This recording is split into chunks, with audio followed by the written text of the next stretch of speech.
Hello and welcome to our YouTube channel guys. तो चलिए बात करते हैं फर्स्ट क्वेश्चन की। तो first question the critical angle of diamond with respect to air. तो जो डायमंड होता है उसका आपको क्या बताना है, क्रिटिकल एंगल फाइंड करना है। तो क्रिटिकल एंगल फाइंड करने का फॉर्मूला होता है mu is equal to 1/sin C. तो म्यू होता है रिफ्रैक्टिव इंडेक्स, तो उसकी वैल्यू यहाँ पर दे रखी है 2.42 और हमें एंगल फाइंड करना है तो 24.41 डिग्री यहाँ पर इसका आंसर हो जाएगा। बात करें क्वेश्चन नंबर 2 की, तो focal length of a convex mirror. तो कॉन्वेक्स मिरर की हमें फोकल लेंथ दे रखी है जो कि पॉजिटिव होती है 14 सेंटीमीटर और रेडियस ऑफ कर्वेचर में फाइंड करनी है। तो आर इक्वल टू 2f होता है, f की वैल्यू इसमें पुट करेंगे और हमारे सामने 28 सेंटीमीटर जो है वो इसका आंसर आ जाएगा। बात करें क्वेश्चन नंबर 3 की, तो क्वेश्चन नंबर 3 है द मैजिशियन, जो एक मैजिशियन है during a show makes a lens of with refractive index. तो रिफ्रैक्टिव इंडेक्स 1.47 दे रखा है, disappear in A trough of liquid. तो जो लिक्विड है उसका रिफ्रैक्टिव इंडेक्स कितना होगा। क्वेश्चन ये है कि एक म्यूजिशियन है जिसने एक लिक्विड भर रखा है और उसके अंदर किसी ऑब्जेक्ट को इसने रखा, तो उस का जो रिफ्रैक्टिव इंडेक्स है वो 1.47 है जिस ऑब्जेक्ट को इसने रखा, और वो रखते ही वो गायब हो गया। तो इसने पूछा है कि लिक्विड का जो है वो रिफ्रैक्टिव इंडेक्स कितना था। तो लिक्विड का भी रिफ्रैक्टिव इंडेक्स 1.47 होगा, तभी वो जो ऑब्जेक्ट है वो गायब होगा, वो डिसअपियर होगा, क्योंकि तब रिफ्रैक्शन नहीं होगा, मीडियम चेंज होना चाहिए। तो यहाँ पर ऑप्शन नंबर बी ही इसका करेक्ट आंसर हो जाएगा, क्योंकि कोई भी रिफ्रैक्शन नहीं होगा। चलिए अब बात करते हैं क्वेश्चन नंबर 4 की। तो क्वेश्चन नंबर 4 है the refractive index of glass to air is 3.3/2, then refractive index of air relative to glass. तो फॉर्मूला क्या हो जाएगा, जस्ट इसका रेसिप्रोकल हो जाएगा, तो आंसर आ जाएगा 2/3। बात करें क्वेश्चन नंबर 5 की, तो what will be the power of convex lens whose focal length is 40 centimetre. तो जिसकी 40 सेंटीमीटर ये होती है उसके लिए आंसर आ जाएगा। तो याद रखना, पावर जब भी आपको निकालनी है तो 100/f लगाना है, क्योंकि f ऑटोमेटिक जो है वो किस में होगा, यहाँ पर सेंटीमीटर में दे रखा तो मीटर में रखना होता है। तो आंसर आ जाएगा प्लस में 2.5 डायोप्टर। बात करें क्वेश्चन नंबर 6 की, the image formed by A compound microscope. तो जो कंपाउंड माइक्रोस्कोप होता है उसकी इमेज कैसी होती है, वर्चुअल और मैग्नीफाइड यहाँ पर जो है वो फाइनल इमेज होती है। बात करें क्वेश्चन नंबर 7 की, ray of light falls normal to a plane, the reflection will be. तो रिफ्लेक्शन कैसा होगा, एंगल ऑफ रिफ्लेक्शन आपसे पूछा गया है कि जब नॉर्मली वो उसके ऊपर इंसिडेंट करती है, जब कोई लाइट ऐसे आती है तो यही इसका नॉर्मल हो गया, यही इसकी इंसिडेंट रे हो गई, और वापस टकराने के बाद यहीं से ये वापस चला जाएगा। तो इंसिडेंट रे नॉर्मल सभी यही है, तो एंगल कितना हो जाएगा, 0 डिग्री यहाँ पर हो जाएगा। नॉर्मल इंसिडेंस का केस इसको हम बोलते हैं। बात करें क्वेश्चन नंबर 8 की, तो क्वेश्चन नंबर 8 आपके सामने यहाँ पर लिखा हुआ है पावर ऑफ कॉन्वेक्स लेंस। तो पावर ऑफ कॉन्वेक्स लेंस कैसी होती है, तो कॉन्वेक्स लेंस की जो पावर होती है वो पॉजिटिव होती है। बात करें क्वेश्चन नंबर 9 की, the objective used in reflective telescope. तो जो ये रिफ्लेक्टिंग टेलीस्कोप होता है उसके लिए ऑब्जेक्ट आपको कैसा यूज करना है, कॉनकेव मिरर यूज करना है। तो ये तो एमसीक्यूज हम बात कर रहे हैं, इससे के अलावा हमने सेक्शन सी और डी के भी जो भी क्वेश्चन इंपॉर्टेंट बन सकते हैं उनके भी वीडियो यहाँ पर अपलोड कर दिए। टोटल 50 न्यूमेरिकल आपके कैसे होंगे वो भी हमने वीडियो यहाँ पर अपलोड कर रखा है। फिजिक्स की कॉपी आपको कैसे बनानी है वो भी हमने लिख रखा है, और दूसरी बात, इस पूरी बुक की कंप्लीट डेफिनेशंस विद आंसर्स उसका भी वीडियो हमने अपलोड कर रखा है, तो जाके देख सकते हैं। तो जो पहली बार आए हैं वो इतनी सारी चीजें सुन के कंफ्यूज ना हो, चैनल पेज पे विजिट करें और वहां पर आपको सभी इंपॉर्टेंट क्वेश्चन एक साथ मिल जाएंगे। चलिए बात करते हैं क्वेश्चन नंबर 10 की, two thin lenses of focal length f1 and f2 are placed in contact. तो f1 और f2 जो है वो कॉन्टेक्ट में रखे हुए, तो effective focal length of combination कितना होगा। तो आंसर यहाँ पे आपके सामने लिखा हुआ है, क्योंकि जो कॉम्बिनेशन ऑफ फोकल लेंथ होता है, जो लेंसेस या मिरर्स का जो खासतौर पे कॉम्बिनेशन ऑफ लेंसेज होता है उसके लिए फोकल लेंथ का इक्विवेलेंट फोकल लेंथ का फॉर्मूला ये होता है, एलसीएम वगैरह लेंगे तो ये आ जाएगा। बात करें क्वेश्चन नंबर 11 की, if the magnification of objective and eyepiece in a compound microscope, MO और एमई दे रखा है, तो हमें टोटल मैग्निफिकेशन बतानी है। तो फॉर्मूला क्या होता है, एमओ इंटू एमई जो होता है वो इसका करेक्ट आंसर हो जाएगा, यानी कि ऑप्शन नंबर सी हो जाएगा। What will be the focal length of convex lens whose power. तो ये क्वेश्चन अभी ऊपर आया भी था कि अगर पावर 2.5 डायोप्टर है तो फोकल लेंथ कितनी होगी, 40 सेंटीमीटर हो जाएगी। बात करें क्वेश्चन नंबर 13 की, if refractive index of denser medium 1 with respect to rare medium 2 is n1/2, critical angle जो है वो आई सी है, तो करेक्ट रिलेशन क्या होगा। तो ये भी वाला जो अभी फर्स्ट क्वेश्चन हमने देखा था, n इज इक्वल टू क्या होता है, 1/sin c होता है। तो ऑप्शन नंबर डी इसका करेक्ट आंसर हो जाएगा। अच्छा क्वेश्चन है, 2022 में आपसे पूछा गया था। चलिए अब बात करते हैं अगली स्लाइड की। अब अगली स्लाइड में हम बात करने वाले हैं वेव ऑप्टिक्स की। तो ये जो ऊपर टोटल 13 क्वेश्चन थे आपके लिए रे ऑप्टिक्स से थे, अब बात करेंगे हम वेव ऑप्टिक्स से। तो यहाँ पर हर एक क्वेश्चन को ध्यान से पढ़ना है, आंसर भी यहाँ पर लिखे हुए। The mathematical form of Malus law, Malus law का मैथमेटिकल फॉर्म क्या होती है, I is equal to I not cos square theta. याद रखें यहाँ से न्यूमेरिकल भी आता है। मेलस लॉ से आपके लिए इस बार न्यूमेरिकल भी इंपॉर्टेंट रहेगा, जो कि एग्जाम्पल में से होगा। वीडियो में आप देख सकते हैं जो टॉप 50 न्यूमेरिकल्स हैं वहां पर। बात करें क्वेश्चन नंबर 2 की, the confirmation of transverse nature of light wave. तो ट्रांसवर्स नेचर किससे कंफर्म होता है, पोलराइजेशन से। Only transverse wave can be polarize. अगर लाइट पोलराइज हो रही है इसका मतलब वो ट्रांसवर्स नेचर की है। बाकी रिफ्लेक्शन, रिफ्रैक्शन और इंटरफेरेंस में लॉन्गिट्यूडनल वेव से या मैकेनिकल वेव से भी हम प्रूव कर सकते हैं। बात करें क्वेश्चन नंबर 3 की, तो इस टाइप के जो क्वेश्चन है आपके लिए बोर्ड एग्जाम में मोस्ट इंपोर्टेंट रहते हैं। तो यहाँ पर लिखा हुआ है the path difference corresponding two phase difference. तो अगर फेज डिफरेंस 5 पाई है तो आपको पाथ डिफरेंस बताना है। तो फॉर्मूला क्या होता है, delta X is equal to lambda by 2 pi into 5। तो 5 की वैल्यू यहाँ पर 5 पाई दे रखी है, पाई से पाई कट जाएगा तो 5 lambda by 2। Option number C इसका करेक्ट आंसर हो जाएगा। बात करें क्वेश्चन नंबर 4 की, तो जो नेचुरल लाइट होती है, सन से जो लाइट आती है वो पोलराइज्ड होती है, अनपोलराइज्ड होती है, पार्शियली पोलराइज्ड होती है, या फिर लीनियरली पोलराइज्ड होती है। तो वो अनपोलराइज्ड लाइट होती है। और अनपोलराइज्ड लाइट को पोलराइज्ड लाइट में कन्वर्ट करने के लिए किस डिवाइस का हम यूज करते हैं, कमेंट सेक्शन में उसका नाम जरूर से बताएं। बात करें क्वेश्चन नंबर 5 की, तो इस टाइप के क्वेश्चन भी आपके बोर्ड एग्जाम के लिए, तो ये एक तो थर्ड क्वेश्चन और एक फिफ्थ क्वेश्चन जिस टाइप के क्वेश्चन है, यहाँ से क्वेश्चन अक्सर आपके एग्जाम में पूछे जाते हैं। तो question number 5 in YDSC ratio of width slit is 4:9, then what is the ratio of intensity of maximum and minimum. तो विड्थ जो है उसकी दे रखी है W1, या फिर आप इसको β1 बाई β2 भी कह सकते हैं। W1 और W2 की जो विड्थ है 4/9 दे रखी है। तो यहाँ से एक रिलेशन होता है, ये रिलेशन आपको जरूर से याद रखना है कि एम्पलीट्यूड का जो स्क्वायर होता है, एम्पलीट्यूड का स्क्वायर किसके इक्वल होता है, इंटेंसिटी और फ्रिंज विड्थ के।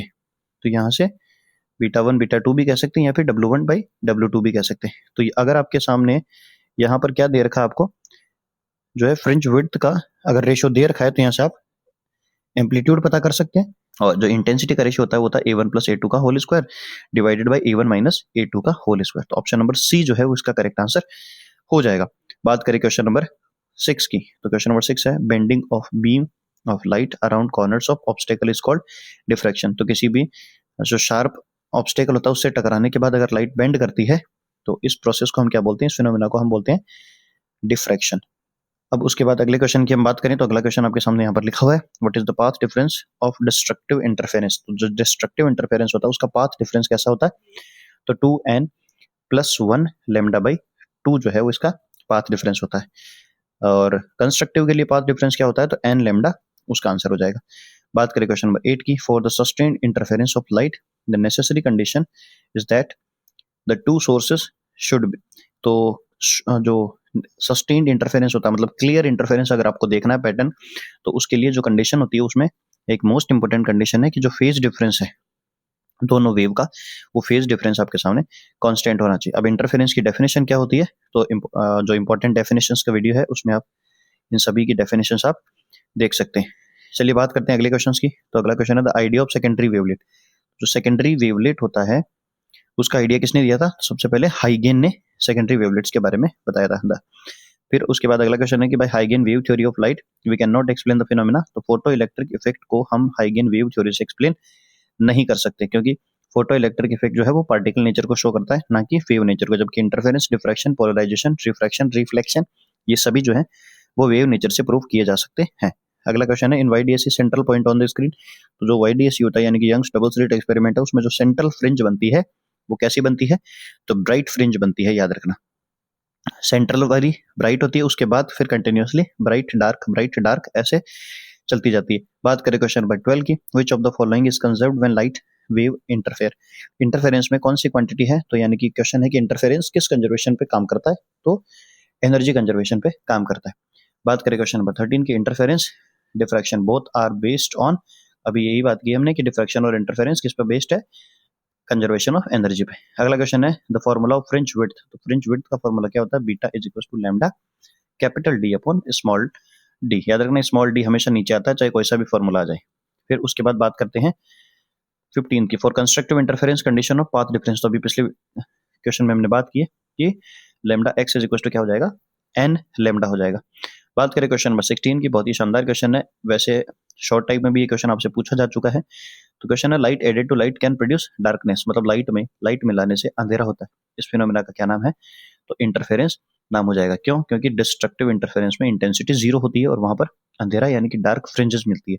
तो लाइट में लाइट मिलाने से जो अंधेरा होता है उस फिनोमेना को हम इंटरफेरेंस कहते हैं। तो ये हमारे पास टोटल चैप्टर 10 के 16 एमसीक्यू थे। अब बात करते हैं ड्यूअल नेचर की। बहुत ही शानदार चैप्टर जो है वो ड्यूअल नेचर होता है। तो इसमें पढ़ें आप फर्स्ट क्वेश्चन क्या लिखा है। तो फर्स्ट क्वेश्चन यहाँ पर है कि the Einstein photo electric equation जो होती है उसकी राइट फॉर्म कौन सी है। तो 4 ऑप्शन लिखे हुए हैं, तो ऑप्शन सी इसका करेक्ट आंसर हो जाएगा। चलिए बात करें अगले क्वेश्चन की। तो the moment of a photon having frequency new is, तो अगर फोटोन की फ्रीक्वेंसी न्यू है तो उसका मोमेंटम आपको यहाँ पर बताना है। तो मोमेंटम का फॉर्मूला होता है p is equal to E by c. तो यहाँ पर वैल्यू पुट करेंगे और ये आंसर आ जाएगा। वैसे भी फोटोन का जो फॉर्मूला होता है वो lambda is equal to P upon H upon P करके होता है, एच अपॉन पी होता है। और अगर आपको जो है मोमेंटम बताना है तो यहाँ से एच अपॉन लैम्डा यहाँ पर हो जाएगा, और लैम्डा का जो फॉर्मूला होता है वो होता है सी बाई न्यू। तो ये वैल्यू पुट करेंगे तो यहाँ से जो है वो सी रह जाएगा नीचे और न्यू ऊपर चला जाएगा। तो एच न्यू बाई सी इसका करेक्ट आंसर हो जाएगा। बात करें क्वेश्चन नंबर 3 की। तो क्वेश्चन नंबर 3 है the energy of photon is 18। तो यहाँ पर फोटोन की एनर्जी आपको इलेक्ट्रॉन वोल्ट में दे रखी है 18 और वर्क फंक्शन आपको दे रखा है 8। तो आपको वैल्यू ऑफ स्टॉपिंग पोटेंशियल बताना था। स्टॉपिंग पोटेंशियल का फॉर्मूला यहाँ पर आपके सामने लिखा हुआ है EV is equal to E minus 5 होता है। दोनों को माइनस करेंगे 10 वोल्ट, 10 इलेक्ट्रॉन वोल्ट जो है यहाँ पर इलेक्ट्रॉन वोल्ट आएगा, वो हमारा क्या हो जाएगा स्टॉपिंग पोटेंशियल ना, सॉरी इलेक्ट्रॉन वोल्ट नहीं आएगा, वोल्ट में ही आएगा। पोटेंशियल हम निकाल रहे हैं इसलिए, क्योंकि यहाँ ई से ये ई जो है वो कैंसिल आउट हो जाता है। बात करें क्वेश्चन नंबर 4 की। If an electron is accelerated through a potential difference 1 volt then value of energy gain. तो अगर किसी भी इलेक्ट्रॉन को हम 1 वोल्ट के पोटेंशियल डिफरेंस से एक्सेलरेट करवाते हैं तो कितनी एनर्जी प्रोड्यूस होती है? 1.6 इंटू 10 की पावर माइनस 19 जूल जो है वो इसका करेक्ट आंसर हो जाएगा। फिर उसके बाद है कि द मोमेंटम ऑफ फोटोन, तो एच बाई लैम्डा होता है। फिर उसके बाद अगला क्वेश्चन है the de Broglie wavelength associated with N electron is potential. तो वी दे रखा है और उसका जो वेवलेंथ है वो दे रखी है आपको 0.1227 nanometre. Value of accelerating potential तो कितना हो जाएगा? ये आपके सामने फॉर्मूला लिखा हुआ है। तो लैम्डा दे रखा है तो आपको क्या बताना है? उसका पोटेंशियल निकालना है। तो पोटेंशियल निकालने का फॉर्मूला यहाँ पर डी ब्रॉगली से lambda is equal to 1.227 divided by root V होता है। तो आपको यहाँ से वी की वैल्यू निकालनी है, तो स्क्वायर कर देंगे तो 100 वोल्ट इसका करेक्ट आंसर आ जाएगा। अगला क्वेश्चन है the formula of photon energy. तो एच सी बाई लैम्डा होता है, is equal to H nu होता है, nu is equal to C by lambda होता है। अब बात करें अगले क्वेश्चन की।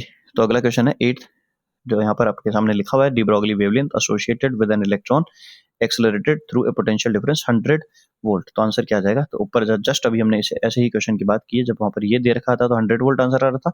इसमें जो है पोटेंशियल डिफरेंस अगर 100 वोल्ट दे रखा है तो जो वेवलेंथ है वो 0.1227 नैनोमीटर आ जाएगी। फॉर्मूला भी यहाँ पे आपके सामने लिखा हुआ है। चलिए बात करें की phenomena the particle nature of light. तो चैप्टर में भी यही बात थी कि पार्टिकल नेचर जो है फोटो इलेक्ट्रिक इफेक्ट से पता चलता है।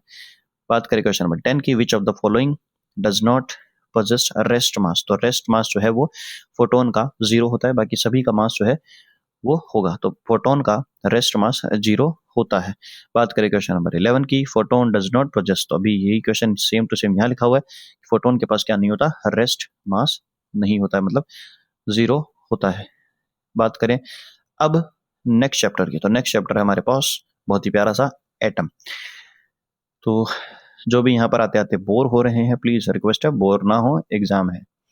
बात करें क्वेश्चन नंबर 1 की। तो क्वेश्चन नंबर 1 यहाँ पर आपके सामने लिखा हुआ है the ground state energy of hydrogen atom is -13.6 electron volt. The kinetic energy of electron in this state. याद रखना है अगर टोटल एनर्जी आपको दे रखी है तो काइनेटिक एनर्जी हमेशा उसका पॉजिटिव होता है और पोटेंशियल एनर्जी हमेशा उसका नेगेटिव ऑफ ट्वाइस होता है। चलिए बात करें क्वेश्चन नंबर 2 के। Which of the following statement is not correct according to Rutherford model. तो रदरफोर्ड ने स्टेबिलिटी जो है वो एक्सप्लेन नहीं की थी, बाकी इसने ये भी कह दिया था कि एटम का most of the part empty होता है। ये भी कह दिया था, न्यूक्लियस की खोज की थी इसने, तो ये भी बता दिया था कि मास जो है वो सेंटर पे कंसंट्रेटेड होता है। और सी भी इसने बता दिया था कि electron revolve under Coulomb's force, लेकिन इसने स्टेबिलिटी को एक्सप्लेन नहीं किया था। यही तो सबसे बड़ी कमी थी और इसी को पकड़ के नील्स बोहर आ गया था। बात करें क्वेश्चन नंबर थर्ड की, the radius of nth orbit of hydrogen atom is R N, जो कि किसके प्रोपोर्शनल होता है? तो याद रखें आर जो होता है वो एन स्क्वायर के डायरेक्टली प्रोपोर्शनल होता है। और हाइड्रोजन एटम की बात हो रही है तो जेड की वैल्यू 1 हो जाएगी, तो आंसर आ जाएगा एन स्क्वायर। अगला क्वेश्चन है, the ground state energy of hydrogen atom is -13.6 electron volt. तो यहाँ पर आपको बताना है पोटेंशियल एनर्जी इसकी कितनी होगी। तो अभी हमने फर्स्ट वीडियो में बात की थी, तो इसको 2 से मल्टीप्लाई कर देंगे। बात करें क्वेश्चन नंबर 5 की, विच of the following variable remains the same for all hydrogen like ions in the ground state. तो ग्राउंड स्टेट के लिए कौन सी क्वांटिटी है जो हमेशा कंजर्व्ड होती है या जिसको हम कांस्टेंट कह सकते हैं? तो उसका आंसर हो जाएगा एंगुलर मोमेंटम, जो कि L = NH/2π बोहर का सेकंड पोस्टुलेट है। चलिए बढ़ते हैं अगली स्लाइड की ओर। तो अगली स्लाइड है क्वेश्चन नंबर 6। क्वेश्चन नंबर 6 यहाँ पर आपके सामने लिखा हुआ है, the energy of ground state of hydrogen atom is -13.6, the minimum energy required to free the electron from this state. तो इस स्टेट से आपको अगर इस इलेक्ट्रॉन को निकालना है तो कितनी एनर्जी देनी होगी? जितना इसके पास एनर्जी पोजेस है उतनी ही एनर्जी इसको और दे दो, तो क्या होगा? इलेक्ट्रॉन फ्री हो जाएगा। और इस एनर्जी को क्या कहते हैं? आयनाइजेशन एनर्जी कहते हैं। बात करें क्वेश्चन नंबर 7 की, according to Bohr's hypothesis the following physical quantity is quantized. तो ऊपर हमने बात की है एंगुलर मोमेंटम जो है वो सेम रहता है, यानी कि क्वांटाइज्ड होता है। बात करें क्वेश्चन नंबर 8 की, है हाइड्रोजन एटम। ये क्वेश्चन बहुत ही शानदार है। क्वेश्चन नंबर 8 आपको ध्यान से देखना है। In hydrogen atom if the radius of first orbit is a naught, first orbit की रेडियस कितनी देर की है? A naught. Then the radius of third orbit, तो याद रखें फॉर्मूला होता है r is directly proportional to n. तो एन की वैल्यू आपको 3 दे रखी है, तो यहाँ पर 9 इंटू ए नोट जो है वो करेक्ट आंसर हो जाएगा। चलिए बात करें अब क्वेश्चन नंबर 9 और 10 की। ये भी मोस्ट इंपॉर्टेंट क्वेश्चन है, अक्सर आपके एग्जाम में पूछे जाते हैं। तो क्वेश्चन नंबर 9 है, the value of scattering angle of alpha particle for maximum value of impact parameter. तो मैक्सिमम इम्पैक्ट ऑफ पैरामीटर के लिए जो स्कैटरिंग एंगल है वो कितना होना चाहिए? 0 डिग्री होना चाहिए अगर मैक्सिमम पैरामीटर है तो। फिर उसके बाद बात करते हैं the value of excitation energy required to bring an electron to the first excited state in hydrogen atom. तो अगर आपको n = 1 से 2 में उसको लेकर जाना है तो दोनों एनर्जीज को माइनस करना होगा, जिसका आंसर आ जाएगा 10.2 इलेक्ट्रॉन वोल्ट। तो ये थे एटम्स के इंपॉर्टेंट क्वेश्चन। अब बात करते हैं न्यूक्लियाई के। तो 13 क्वेश्चन से भी बहुत ही शानदार न्यूमेरिकल बेस्ड एमसीक्यू जो है वो पूछा जाता है। बात करें अब इसमें क्वेश्चन नंबर 1 की। तो क्वेश्चन नंबर 1 है, in nuclear fusion reaction 4 hydrogen atom combine to form a 1,2He4 atom, there is a value of free energy in the process. तो जब भी 4 हाइड्रोजन यहाँ पर कंबाइन होंगे तो कुछ एनर्जी जो है वो रिलीज होती है, तो उस एनर्जी की हमें वैल्यू बतानी है। तो वैल्यू कितनी हो जाएगी? उसका आंसर आ जाएगा 26.7 मेगा इलेक्ट्रॉन वोल्ट। चलिए बात करते हैं क्वेश्चन नंबर 2 की। तो क्वेश्चन नंबर 2 है, the energy equivalent of 1 atomic mass unit, यानी कि 1 AMU में कितनी एनर्जी पोजेस होती है?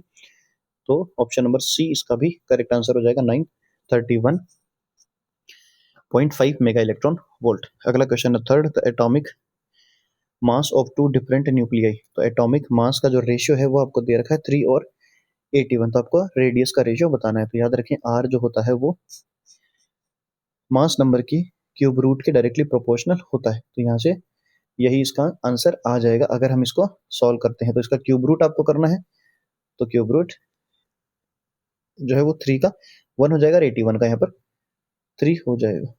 तो थर्ड क्वेश्चन का आंसर आपके सामने 1:3 जो है वो हो जाएगा। चलिए बात करें अब क्वेश्चन नंबर 4 की, द बाइंडिंग एनर्जी ऑफ है न्यूक्लियस इज इक्विवेलेंट टू। तो बाइंडिंग एनर्जी किसके इक्वल होती है? Mass defect of nucleus. तो delta E is equal to delta M C square. तो इसमें C जो है वो कांस्टेंट होता है, तो मास डिफेक्ट जो है उसी के इक्वल उसकी एनर्जी होती है। बात करें क्वेश्चन नंबर 5 की, the ratio of radius of 2 nuclei. The radius का रेशियो आपको दे रखा है 1:2, उसका मास नंबर का आपको रेशियो बताना है। तो याद रखें जब रेडियस का रेशियो दे रखा है और मास का पूछे तो क्यूब कर देंगे, और अगर मास नंबर दे रखा है और रेडियस का रेशियो पूछे तो उसका क्यूब रूट कर देंगे, तो 1:8 आ जाएगा। बात करें क्वेश्चन नंबर 6 की, those atoms which have same atomic number but different mass number. तो इनको हम क्या बोलते हैं? आइसोटोप्स बोलते हैं। चलिए बढ़ते हैं अगले क्वेश्चन की ओर। तो अगला क्वेश्चन आपके सामने यहाँ पर लिखा हुआ है, क्वेश्चन नंबर 7 है, the ratio of mass number. तो ये ऊपर जो हमने अभी क्वेश्चन सॉल्व किया सेम उसी टाइप का हो जाएगा। अच्छा, 7 क्वेश्चन में आपको एक बात का जरूर ध्यान रखना है कि यहाँ पर न्यूक्लियर डेंसिटी का रेशियो पूछा, और याद रखें डेंसिटी जो है वो हर एक न्यूक्लियस के लिए कांस्टेंट होती है, तो रेशियो हमेशा 1:1 ही आने वाला है।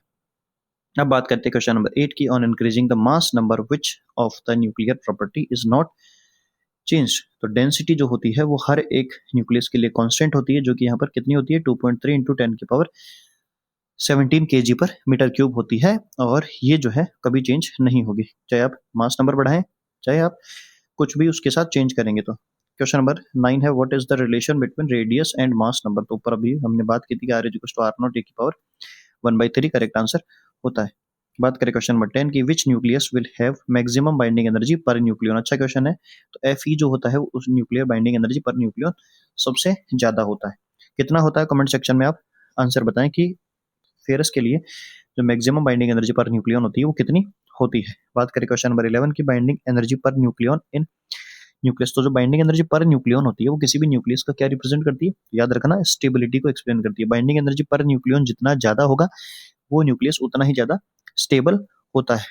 तो ये 13 क्वेश्चन, ये जो 11 क्वेश्चन है 13 चैप्टर के हो जाएंगे। अब बात करते हैं हमारे लास्ट चैप्टर सेमीकंडक्टर्स की। तो सेमीकंडक्टर से लास्ट में न्यूमेरिकल एमसीक्यू जो है और फिल इन द ब्लैंक पूछा जाता है। तो अब बात करते हैं क्वेश्चन नंबर फर्स्ट की, एब्सोल्यूट टेम्परेचर जो इंट्रिंसिक सेमीकंडक्टर होते हैं बिहेव्स लाइक। तो 0 केल्विन पर, एब्सोल्यूट टेम्परेचर का मतलब 0 केल्विन टेम्परेचर पर वो क्या होते हैं, इंसुलेटर होते हैं, और जैसे ही रूम टेम्परेचर पे आते हैं वो कंडक्टर बन जाते हैं। विच of the following element is acceptor impurity. तो इंडियम जो होता है वो एक्सेप्टर इम्प्योरिटी होता है। अगला क्वेश्चन है, which of the following in an inorganic organic compound semiconductor. Anthracene जो होता है वो ऑर्गेनिक कंपाउंड सेमीकंडक्टर होता है। क्वेश्चन नंबर 4 है, which one of the following element is a donor impurity. तो यहाँ पे फॉस्फोरस जो है वो डोनर इम्प्योरिटी होता है। जो 15th ग्रुप के एलिमेंट होते हैं वो डोनर होते हैं, और 13 ग्रुप के जो एलिमेंट होते हैं उनको एक्सेप्टर इम्प्योरिटी कहते हैं। बात करें क्वेश्चन नंबर 5 की, द एक्सेप्टर इम्प्योरिटी। तो ये जो क्वेश्चन है ये यहीं पर है कि एक्सेप्टर इम्प्योरिटी क्या होती है, इंडियम होती है। क्वेश्चन नंबर 6 है, the majority charge carrier N type semiconductor. तो नेगेटिव टाइप सेमीकंडक्टर में नेगेटिव चार्ज ज्यादा होते हैं, यानी कि इलेक्ट्रॉन्स ज्यादा होंगे। क्वेश्चन नंबर 7 है, अमंग दीज एलिमेंट, इन सभी में से एलिमेंटल सेमीकंडक्टर कौन सा है। तो एलिमेंटल में ये दोनों इनऑर्गेनिक होते हैं, ये ऑर्गेनिक होता है, और ये जो है वो सिलिकॉन जो होता है वो एलिमेंटल सेमीकंडक्टर की कैटेगरी में आता है। ये क्वेश्चन बहुत ही शानदार है। If frequency of output signal in half wave rectifier is nu, then frequency of output signal की जो है वो हमें फ्रीक्वेंसी दे रखा है, तो इनपुट सिग्नल कितना रहा होगा। तो याद रखना हाफ वेव रेक्टिफायर में input frequency is equal to output frequency होती है। तो अगर इनपुट फ्रीक्वेंसी इसकी न्यू है तो आउटपुट फ्रीक्वेंसी भी न्यू होगी, जबकि फुल वेव रेक्टिफायर में इनपुट अगर न्यू है तो आउटपुट फ्रीक्वेंसी 2 न्यू हो जाती है, मतलब इंक्रीज कर जाती है 2 टाइम्स। बात करें क्वेश्चन नंबर 9 की, एग्जांपल ऑफ इनऑर्गेनिक सेमीकंडक्टर। तो क्या आंसर आ जाएगा इसका, कैडमियम सल्फाइड जो है CDS इसका करेक्ट आंसर हो जाएगा। अब यहाँ पर आपके लिए कुछ जरूरी बातें यहाँ पर लिखी हुई है, जो कि है कि एनर्जी बैंड जो होता है वो कंडक्टर के लिए कितना होता है, सेमीकंडक्टर के लिए कितना होता है, और इंसुलेटर के लिए कितना होता है। तो यहाँ से भी आपके क्वेश्चन आते हैं जिसमें सेमीकंडक्टर के लिए सिलिकॉन और जर्मेनियम के लिए 1.1 और 0.72 जो है वो याद आपको रखने हैं। उसके बाद बात करते हैं फॉर्मेशन ऑफ PN जंक्शन से आपके क्वेश्चन आते हैं, जिसमें डिफ्यूजन और ड्रिफ्ट करंट होता है, जिसमें 2 मेन प्रोसेस होते हैं। डिप्लीशन लेयर से रिलेटेड क्वेश्चन होता है और पोटेंशियल बैरियर से रिलेटेड क्वेश्चन होता है। जैसे डिप्लीशन लेयर से रिलेटेड क्वेश्चन ये होता है कि फॉरवर्ड बायसिंग में जो डिप्लीशन लेयर होते हैं वो इंक्रीज करती है, डिक्रीज करती है, रिवर्स बायस में इसके साथ क्या होता है। तो ये जो है इस टाइप के क्वेश्चन आपके यहाँ से बनते हैं। तो चलिए इस पूरे वीडियो में हमने बात की चैप्टर नंबर 9 से लेकर चैप्टर नंबर 14 तक सभी इंपॉर्टेंट MCQs की। आई होप आपको वीडियो पसंद आया होगा। सभी क्वेश्चन आपके लिए बहुत शानदार तरीके से मेहनत करके तैयार करके लाते हैं। तो प्लीज आप वीडियो को लाइक करके अपने दोस्तों के साथ शेयर करें, और जो पहली बार आए वो चैनल को सब्सक्राइब जरूर करें, और बेल आइकन जरूर से प्रेस करें, क्योंकि इसके बाद आपको और भी एग्जाम तक इंपॉर्टेंट क्वेश्चन मिलते रहेंगे। तो चलिए मिलते हैं अगले वीडियो में। All the best for your exam. तब तक के लिए गुड बाय।